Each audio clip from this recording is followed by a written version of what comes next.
இன்றைக்கு பொது காலத்தின் 31ஆம் வாரம் நவம்பர் மாதம் திங்கட்கிழமை 3ஆம் தேதி. இன்று புனித மார்ட்டின் தேபோரஸ் துறவி அவர்களுடைய நினைவு விழா. இன்று தேவன் நமக்கு தரும் ஜீவநீர் ஊற்றான இறை வார்த்தைகள் புனித லூக்கா எழுதிய நற்செய்தி 7:14 இறை வார்த்தைகள் 12-14 முடிய.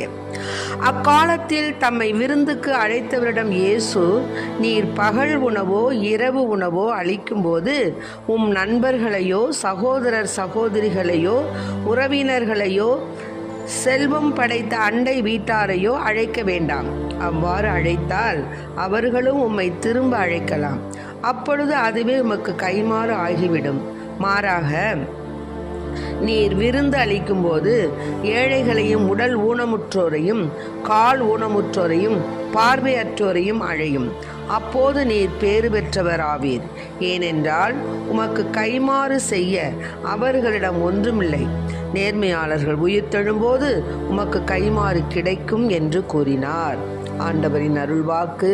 கிறிஸ்துவே மக்கு புகழ். இறைவா, உந்தன் பாதம் வருகின்றேன், என்னையே உனக்காக தருகின்றேன். இறைவா, உந்தன் பாதம் வருகின்றேன், என்னையே உனக்காக தருகின்றேன். மலர்களில் விழுந்து மணமென நுழைந்து காற்றினில் கலந்து கனிவோடு பணிந்து இறைவா, உந்தன் பாதம் வருகின்றேன். பசி உள்ளோர்க்கு உணவாக நான் இருப்பேன், உடையில்லாத எளியோர்க்கு உடை அளிப்பேன். பசி உள்ளோர்க்கு உணவாக நான் இருப்பேன், உடையில்லாத எளியோர்க்கு உடை அளிப்பேன். விழுந்தவரை தூக்கிடுவேன், இங்கு நாளிந்தவரின் துணையிருப்பேன். இதுவே நான் தரும் காணிக்கை. இறைவா, உந்தன் பாதம் வருகின்றேன், என்னையே உனக்காக தருகின்றேன். இன்றைக்கு நம் தேவன் தரும் ஜீவநீர் ஊற்றான இறை வார்த்தைகளை நம்ம கேட்டோம். இன்று மார்ட்டின் தேபோரஸ், இவர் 1579 1689 வாழ்ந்தவர். இவர் லிமாவில், அதாவது லீமா அந்த ஊரில் பிறந்த இவர் டொமினிக்கன் சபையில் சேர்ந்து துறவியானார். தாழ்ச்சி, தூய்மை இதுக்கெல்லாம் பெயர் போன இவர் ஆப்பிரிக்க அடிமைகள், ஏழைகள், நோயாளிகளின் மத்தியில் பணி செய்து வந்தார். இவர் இறந்த 25 ஆண்டுகள் கழித்து இவருடைய கல்லறை தோண்டப்பட்ட போது இவரது உடல் அழியாமல் இருந்ததைக் கண்டு எல்லோரும் வியந்து போனார்கள். இவருக்கு 1962ஆம் ஆண்டு புனிதர் பட்டம் கொடுக்கப்பட்டது. இன்று நாம் எதிர்பார்ப்பின்றி அரசியலில் ஈடுபடணும். நம்ம பார்த்திங்கன்னா இப்போ நிறையா பேர் விளம்பரத்துக்காகவே என்ன செய்கிறாங்க, நற்செயல்கள் புரிவதாக செஞ்சு கொண்டிருக்காங்க. அது தவறு. உன் இடது கை செய்வது உன் வலது கைக்கு தெரியக்கூடாது, உன் வலது கை செய்வது இடது கைக்கு தெரியக்கூடாது என்று நம்ம நற்செய்தியில் படிச்சுக்கிட்டு இருக்கிறோம். அது மாதிரி நாம் என்ன செய்யணும், விருந்தோம்பல் என்பது எந்த ஒரு எதிர்பார்ப்புமே இல்லாத வழங்கக்கூடிய உபசரிப்பாக இருக்கணுமே தவிர, அது நம்மளுடைய உற்றார் உறவினர்களையோ நம்ம சொந்த பந்தங்களையோ கூப்பிட்டு, அதுக்காக சொந்த பந்தங்களை கூப்பிட்டு நம்ம செய்யக்கூடாதுங்கிறது கிடையாது. இந்த கருத்தை தான் நம்ம புரிஞ்சுக்கணும். அவங்கள நம்ம ஒரு நாள் கூப்பிட்டா அவங்க நம்மளை ஒரு நாள் கூப்பிடுவாங்க. ஆக அது முற்றிலும் பலன் இல்லாமல் போயிடும்.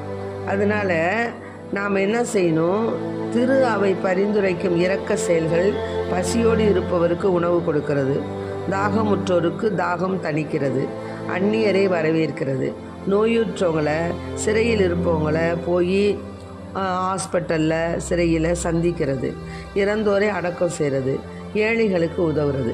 இது போன்ற நற்செயல்கள் செய்வதன் வழியாக நாம் கடவுளுக்கு நம்முடைய நன்றியை வெளிப்படுத்துகின்றோம். அதாவது முன்பின் அறியாத ஏழைகளுக்கு நம்ம உணவை பகிர்ந்தளிக்கும் போது நம்முடைய அன்றாட அந்த ஈகை செயல் கடவுளுடைய சன்னதியில் ஏற்றுக்கொள்ளப்படும். அதற்கு தக்க ஆசீர்வாதம் நமக்கு கிடைக்கும். அதனால் நாம் ஏழைகளுக்கு உதவணும், பசி உற்றவங்களுக்கு பசியை தணிக்கணும். ஆகவே அதனால தான் இந்த ரோமேயருக்கு எழுதிய திருமுகத்தில் சொல்கிறாங்க, என்ன சொல்கிறாங்கன்னா, நீங்கள் கடவுளின் இரக்கத்தை பெற்றுக்கொண்டீர்கள். சகோதரர் சகோதரிகளே, ரோமேயருக்கு எழுதிய நிருபம் 11 29 36, அதில் இந்த 29வது வசனம் என்ன தெரியுங்களா? சகோதரர் சகோதரிகளே, கடவுள் தாம் விடுத்த அழைப்பையும் கொடுத்த அருள் கொடைகளையும் திரும்ப பெற்றுக்கொள்வதில்லை. ஒரு காலத்தில் நீங்கள் கடவுளுக்கு கீழ்ப்படியாமல் இருந்தீர்கள், இப்பொழுது அவர்கள் கீழ்ப்படியாமல் இருப்பதால் நீங்கள் கடவுளின் இரக்கத்தை பெற்றுக்கொண்டீர்கள். ஆக கடவுளுடைய இரக்கத்தை பெற்றுக்கொண்ட நாம் எப்படி இருக்கணும்? கடவுளுடைய அருள் செல்வம் மிக மிக மிக மிக மிகுதியானது, பெரிய ஒரு மேன்மையான ஒரு அருட்செல்வம். அதனால தான் அவருடைய செயல்முறைகள் ஆராய்ச்சிக்கு அப்பாற்பட்டவை. அவருடைய ஞானமும் அறிவும் எத்துணை ஆழமானவை. அவருடைய தீர்ப்புகள் அறிவுக்கு எட்டாதவை. அதனால ஆண்டவருடைய மனதை அறிபவர் யார்? அவருக்கு அறிவுரையாளராய் இருப்பவர் யார்? தமக்கு கைமாறி ஏதாவது கிடைக்கும் என முன்னதாகவே அவரிடம் கொடுத்து வைத்தவர் யார்? பார்த்தீங்களா? நமக்கு நம்ம இப்போ சாமி அதை செய்யுங்க சாமி, இதை செய்யுங்க சாமி, இப்படி செய்யுங்க சாமி, அப்படி செய்யுங்க சாமி கேட்குறமே. ஆனால் நமக்கு தமக்கு கைமாறாக ஏதாவது கிடைக்கும் என முன்னதாகவே அவரிடம் கொடுத்து வைத்தவர் யாரு? அதனால அனைத்தும் அவரிடமே வந்தன, அவரிடம் இருந்தே வந்தன, அவராலேயே உண்டாயின, அவருக்காகவே இருக்கின்றன, அவருக்கே என்றென்றும் மாட்சி உரித்தாகுக. அதனால கடவுள் நமக்கு கொடுத்த அந்த பரிசை, அந்த பிச்சையை நாம் மற்றவர்களுக்கு அளவு அது பார்க்காம நம்ம அள்ளி கொடுக்கணும், கிள்ளி கொடுக்கக்கூடாது.